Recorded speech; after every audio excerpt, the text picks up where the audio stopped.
Hello, everybody. Welcome back to the interviews that we've been doing for the Women's Professional Ministry Directory. My name is D. London Anderson, and I'm the president of the Women's Clergy Network at Andrews University from the 2020 through 2021 school year. And I'm going to let Sandra introduce herself. Hello, I'm Sandra, and I'm the communications coordinator for WCN for the 2020-2021 school year. Yes. And so we're both in the seminary. We're both at Andrews, and we're excited to interview the woman of God that we will be interviewing today, who has matriculated through Andrews and is now in full-time ministry. Sandra, tell us if you can bring her on. All right, there we have her, L'Oréal, Chaplain L'Oréal. Thank you so much for being with us. Thank you for having me. Yes, I'm excited. So, genuinely. And so we're just going to delve into our very first question. I'll ask you the first one. Sandra will ask you the next. And so the first question is, what was it like answering Christ's ministry, Christ's call to ministry? What was that journey like for you? It was like a roller coaster. Mm. I think that in the beginning, initial understanding of who God was, as I grew, I kind of understood how he was leading. So you can't really know where a person's going unless you know who they are. And so growing up, I spent a lot of time in church. I spent a lot of time understanding what it was like spending time with people who knew God, but then having that personal relationship for myself took time to mature, to understand how God leads, to understand how to hear God. And then from there, it became a lot clearer. Okay, God, you have something special for me, something unique for me. Not necessarily that other women haven't been on this path, but you may have something unique for my life. And Lord, I don't just want the gift that you've given everybody, which is salvation. I want that unique gift that you give each of us, which is a leading each of us each and every day. So it kind of moved from this, oh, I love the Lord, I want to know who you are, to I know who you are. Now I want to know who I am and why you have me here and what is all that about. And so it was a roller coaster. You can Yeah. imagine, you see people that are in different levels of their call in life. And a call is not, I think every aspect of life is a ministry in its own way. Um, so you'll see people like, so my reference is church. I spent a lot of time growing up in a church in Mobile, Alabama, watching people do what they believe their life's call was. And they were passionate about it. And God told them this and God told them that. And I would look at them like, oh, I want God to tell me. I want to know. I want to be passionate. So it was a roller coaster. It started off small and me seeking the Lord, and then in the seeking, it became a little bit clearer as to how he was leading, how he was guiding. Okay, so yes.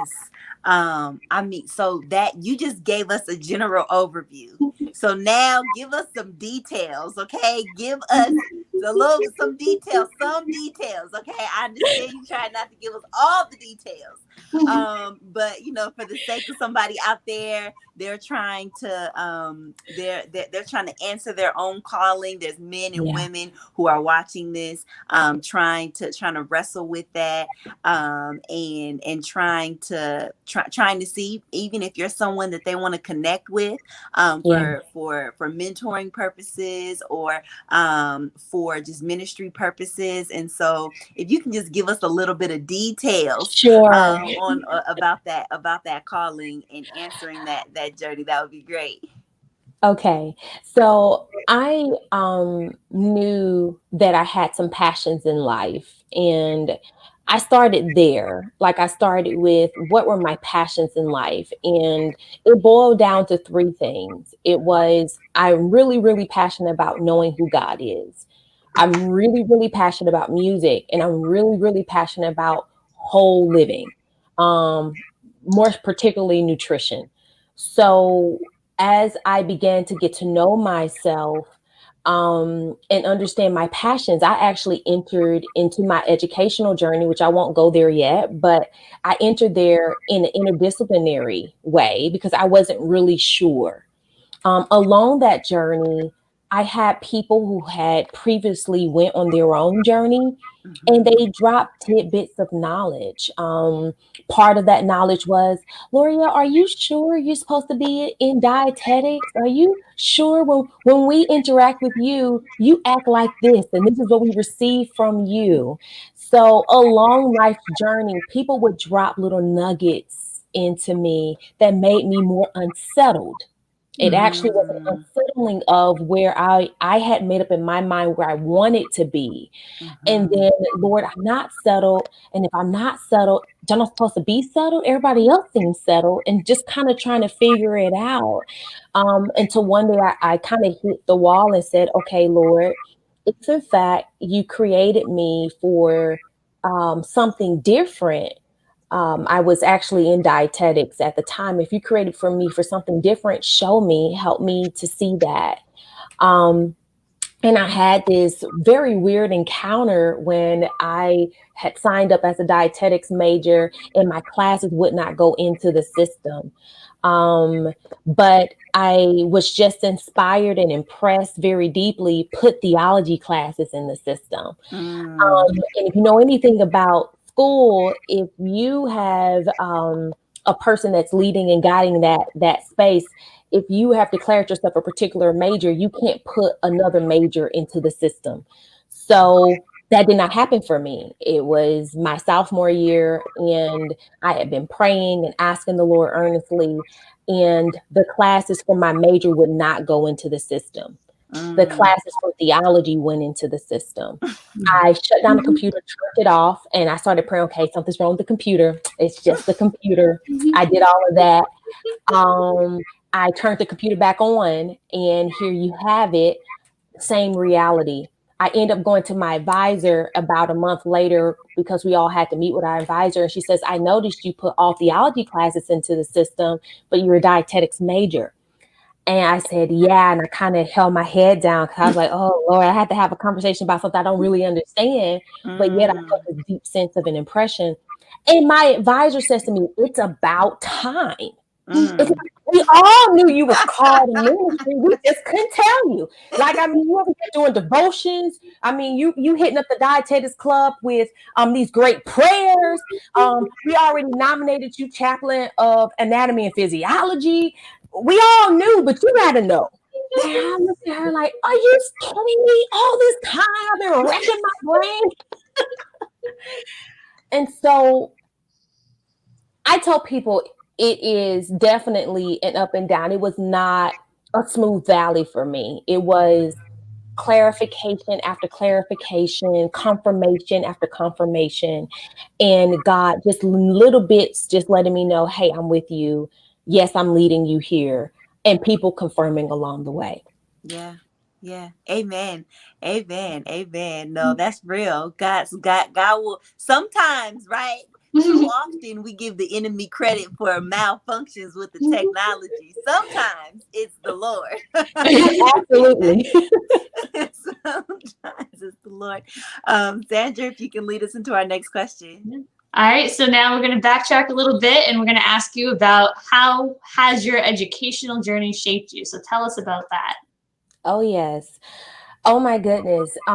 So you heard just a little bit about my educational journey. I did not start off a theology major. I started out an interdisciplinary major, dietetics, music, and nutrition, three passions in life. I went to Oakwood University. At the time, it was Oakwood College, and I spent some time in dietetics. It was my passion because it was one of the areas in my growing up where a lot of people were just very challenged as it related to healthy living. And so was I. It was my story. My story was, how do I live healthy? And I want to be a healthy person. And so I was very interested in dietetics. So when you think about nutrition and whole living, this began to shape me, my thinking. I'm in anatomy and physiology with nurses. I'm taking some classes that are overlapping with those who are going to pursue being a doctor. And so all of this became part of my passion and my drive. Music at the same time was the only thing that didn't ask permission to enter into the soul and inspired me. It was my escape for life, my passionate escape for life, where I could tell the truth and be honest and say almost anything. So all of these things shaped who I am and where I am today. It's funny, actually, there's a theory of music in chaplaincy. One of the competencies that you can grow in. So I would have never known that would have been a blessing to me. In addition to that, there is the opportunity for creation health, creation life. And we teach those lessons around that, which is an acronym that really explains nutrition, but more so whole living. And so it's almost if all three of these things were preparatory for me. They laid a foundation for the ministry that God knew I would be in. So it really did allow for me to flourish in those three areas as I pursued them for the time I did. Awesome. Awesome. Okay. So just really quick, can you give us the rundown of what that education journey was specifically, and how it's led you to like what education do you have? What current education do you have right now? Okay. So as I said, I started off with 3 degrees. Through prayer, I then became a theology major, and the rest of what I had as majors became minors. So minor in food and nutrition, minor in music. After that, we had someone stop by our theology department, and that's a whole story in and of itself. If you want me to share it on a different platform, I can.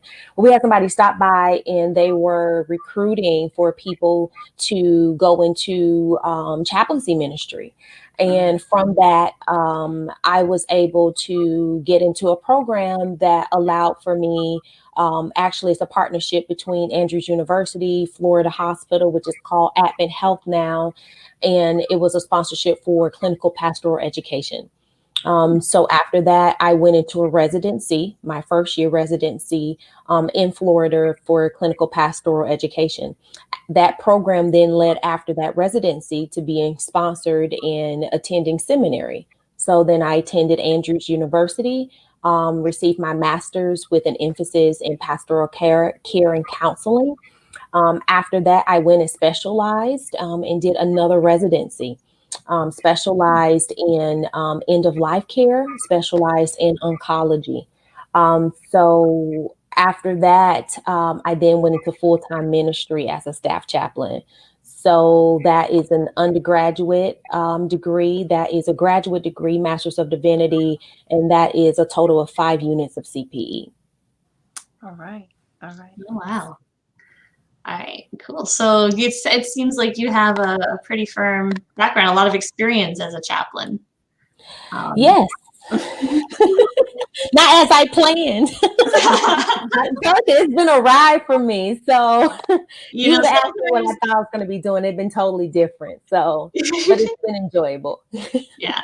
And sometimes, just following God's call is like that. A lot of people, myself included, we started out doing one thing. We had plans that our life was going to be like this. And then now look where we are. Absolutely. So. Yes. Yes. All right. So we're going to move into the next question, and that is, what ministry related positions have you held?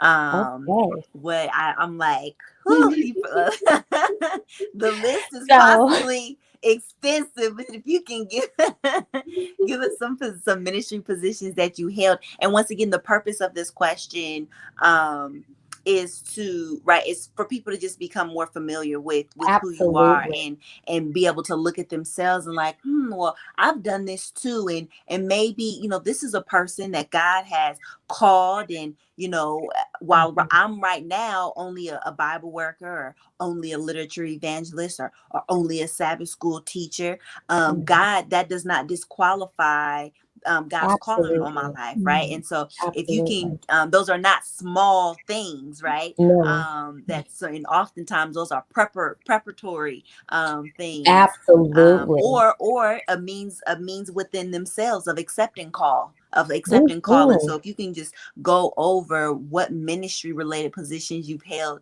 for those purposes, that would be great. I'll be glad. And actually, you really launched me very well into this question, London. I really like what you said, a means into themselves of accepting a call. So Mhm. I started off as a psychology assistant in Oakwood College at the time. And I really sensed this deep impression that God had something different for me. So it was a small little call that moved me into this bigger call, and where I am right now, and accepting the small call. So I just want to really put a pin there for anybody who's wondering if the little bitty jobs aren't significant. They are. And the more Mhm. you learn how to say yes to the little bitty things, the bigger things will come.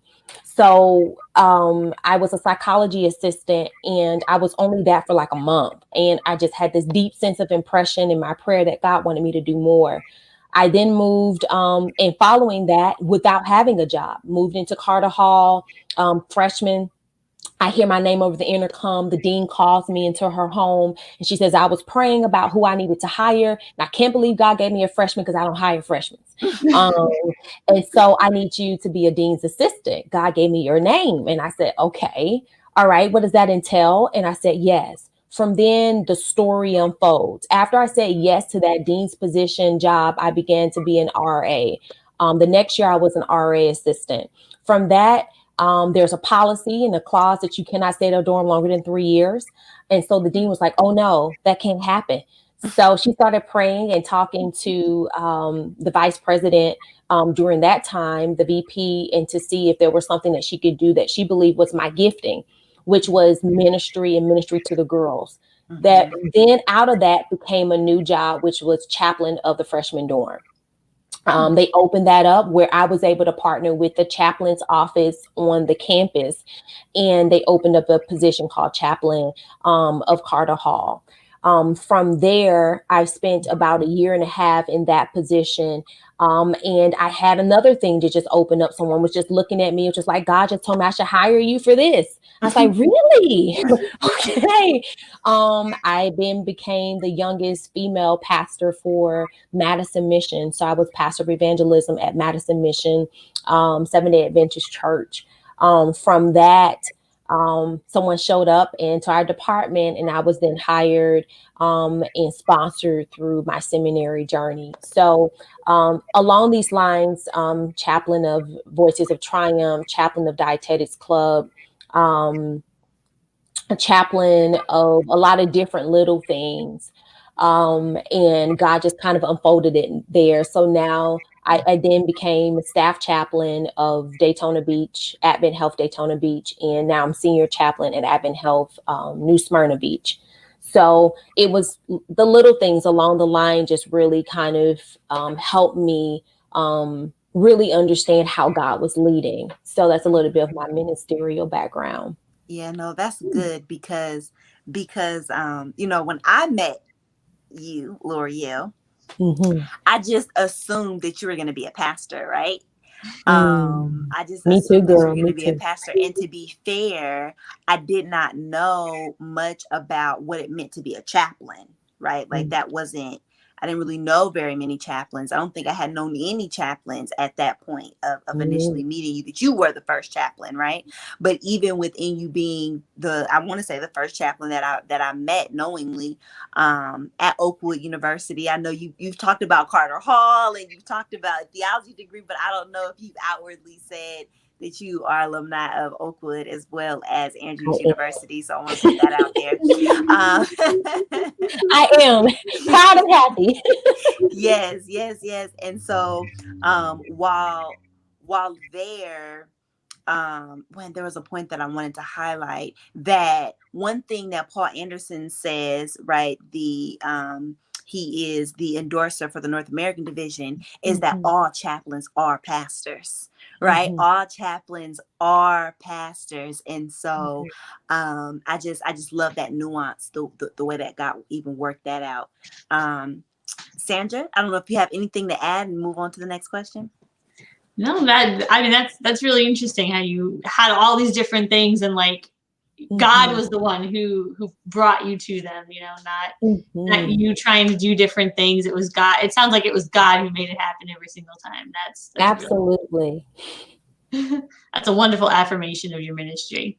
Thank you. And speaking of your ministry, what areas of ministry do you enjoy the most? What are you particularly drawn to? Yeah. So women's ministry, I will tell you first and top notch, it is women all day, every day. And that can be anything with women. So that can be avocation. I have worked on a women's unit before. And that can be Bible studies, presentations, really tackling the culture's lens on some of the things that trip us up in terms of our mindset. So anything dealing with ministry with women is definitely a passion. I really enjoy it. I love coaching and helping people figure out the plays of life. And more so inner life coaching. And by that, I mean, not just what you see, but what's going on the inside of you. So I like tracking with people's emotions, which makes me pastoral care, and spiritual care and emotional care, advocate for people to be able to understand what's going on the inside of them. So those are my passions. I love them. And I love a good movie. I love breaking it down. It's one of the most annoying things for some people. But for me, if I look at a movie, I would break it down into pieces. We're going to learn from it. So that's like a side hobby. I learned it from Andrews, to be quite honest. They had an actual, I forgot what they call it, like a life class when they have this little book in Pioneer, on Pioneer's campus, and you could take groups. there's the grow group.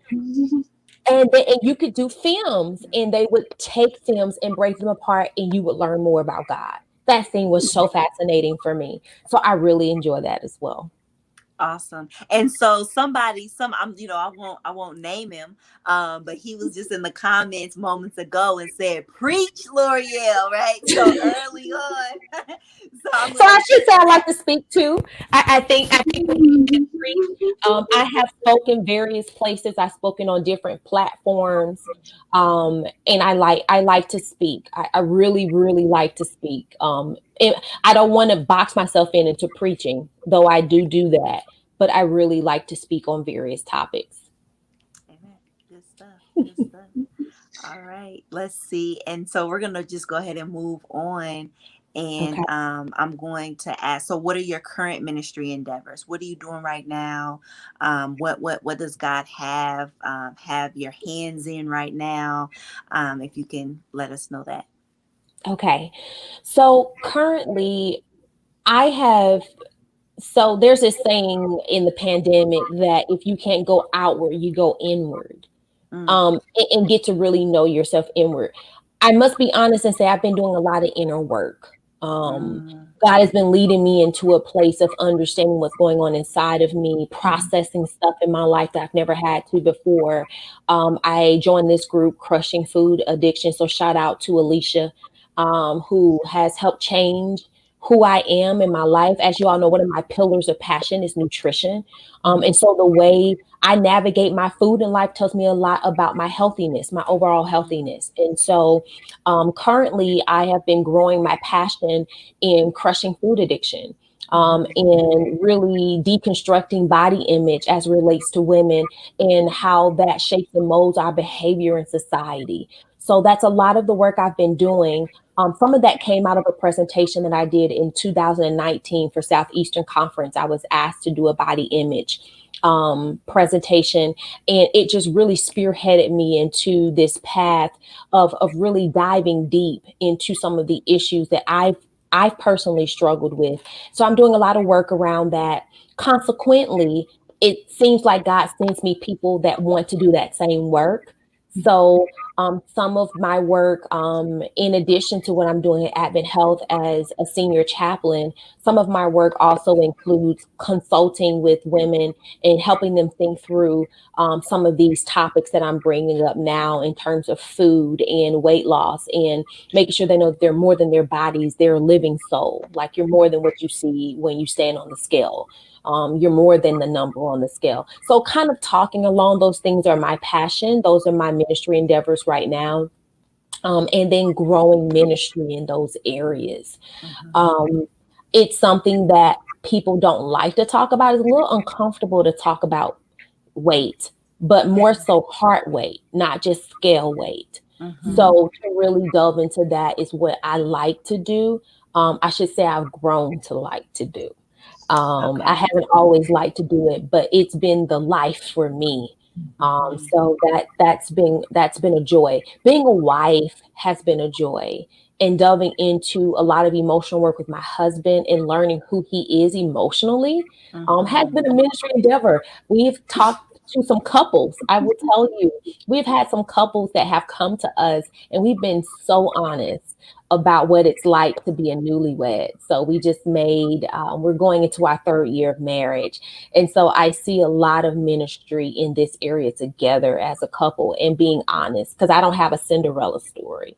So, but that's good because it's a real one and it's raw and people can relate to it. So those are the things right now that have been ministry endeavors for me, and just a passion of mine.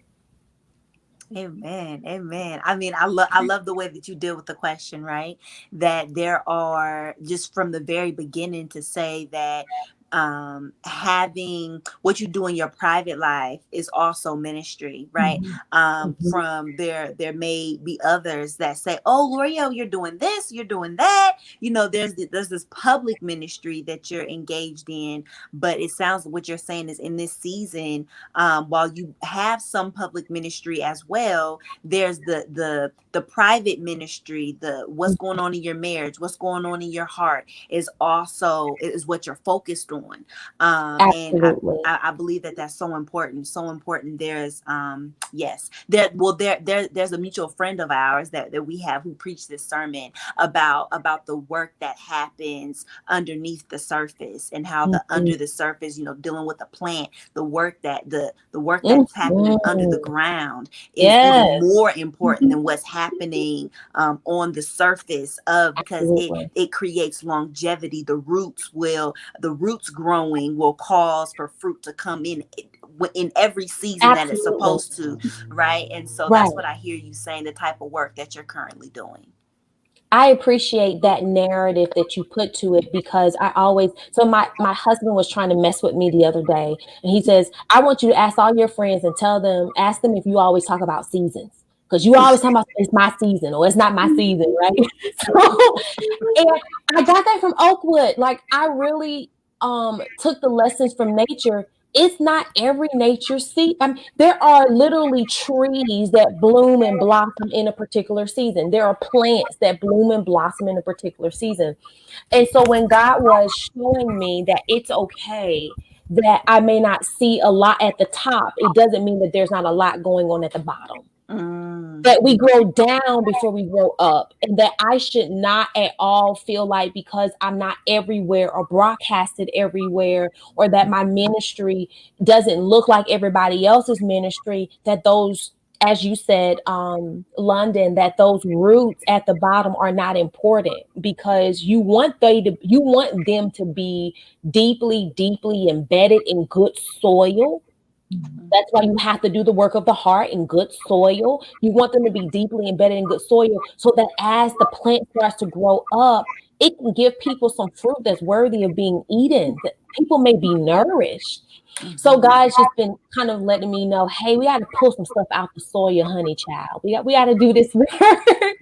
And I haven't been always happy about the work, but nonetheless, I see the benefit of the work. So I think in seeing the benefit of the work, then you can become excited about the end product of the work. Yeah. Amen. Yeah. Amen. Sandra? Amen. Yeah. It almost seems a little redundant to ask you as we wind things down if you have a message of encouragement to share, because a lot of what you've been saying this whole interview is a message of encouragement. But do you have any other messages of encouragement you'd like to share? Well, if I can wrap it up at a high level view, I would tell people to continue to allow God to grow a personal relationship. The call to ministry is first a call to relationship with God. Amen. Out of that blossom and grows an understanding of where he's leading you. And where he's leading you is not static. I used to think it was a box. Oh, I was going to be a pastor for the rest of my life. I was going to be this for the rest of my life. But where he's leading you can grow and blossom and have different avenues and different branches. So I would want to encourage a person that do not despise small beginnings. Wherever you are in your life, whatever job you have, if God has led you there, know that it is going to be foundational. It's going to be putting that good soil for you. God is going to do and bless you in that place. So don't despise small beginnings. There is no win in comparisons. So don't compare yourself to where other people are. But know, like I was in the psychology assistant, that was special to God. And he wanted me to do my best in that. When I was an RA, that was special to God. He wanted me to do my best. And all these things built me and molded my character. And he pruned me in those seasons to make sure that where I am right now, I could be here and stay in this space. And he's still pruning me, as a lot of the work I'm doing right now is inner work. And so I want you to be encouraged. I want you to be encouraged in this very public eye kind of space that we're in because of the pandemic, to know that where you are matters and it's significant to God, and that you're not defined by what you do either. That's why you can celebrate, because you're so much more than what you do. You're more than your ministry. You are a daughter. You are a son of God. And so with that being said, you can take encouragement in who you are to God, because he'll lead and guide you no matter what season you're in. Amen. Amen. Amen. Amen. Yes. Bring that's definitely a word. And so if you would like to be in contact with Chaplain LoRéal, this is her email address, and you can also find her on Facebook. You can also find, I think you have an Instagram. I felt like you have one, but you may not use it. So the best way to be to be in contact with Chaplain LoRéal, you want to reach out to her, you want to know more of her story, you want mentorship. She also, it's not life coaching, you call it something else. Inner life. Inner life I want to know what's coaching. going on inside of you. Yeah, Yes, that's me. she also does inner life coaching, and she's a chaplain right now for Advent Health in Florida. And so for ministry purposes, whether you want to be ministered to, you want to invite Chaplain LoRéal to minister to a group of people that you have stewardship of, you can reach her at this email. And so please do so. Sandra, if you can close us out. I want to give you last moments to say something too. But ladies, if you have any last comments to close us out, we're at the end of our interview. It's been great. Yeah, it's been wonderful to have you here, and some really powerful things you've said. We really appreciate your time and your insights. So yeah, thank you. Thank you. It's been fun. I have to be honest and say I was very nervous when I came on, talking about being honest about the inner self of me. Very nervous, but I'm grateful that you all offered me an opportunity to be honest, to be able to share my journey. And I hope that it's an inspiration to others. So I appreciate what you all are doing and allowing this to be a platform for people to be inspired and know that they can make it in ministry. So thank you. Amen. Thank you for being an inspiration yourself. We do believe that you successfully were inspirational. Blessings, everybody. Thank you. Hello, my name is D. London Anderson, and I am the president of the Women's Clergy Network here at Andrews University for the 2020 through 2021 school year. Along with our treasurer, Angel Smith, our communications coordinator, Sandra Stabine, and our mentoring coordinator, Kristen Thomas. And this year's team, that's right, this year's team has an exciting new initiative that I would like to tell you more about. Are you ready? It is the Women's Professional Ministry Directory. The Women's Professional Ministry Directory is a video-based ministry that will provide female and male students pursuing ministry with the opportunity to identify potential mentoring and networking relationships, while also providing inspiration and affirmation in their ministry calling.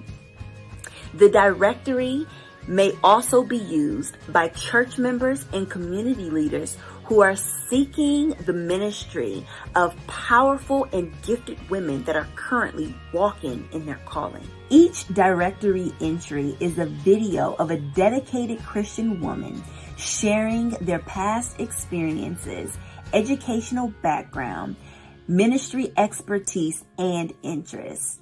These women will include pastors, chaplains, and even those that are dedicated to ministry while they are functioning in their varying career fields.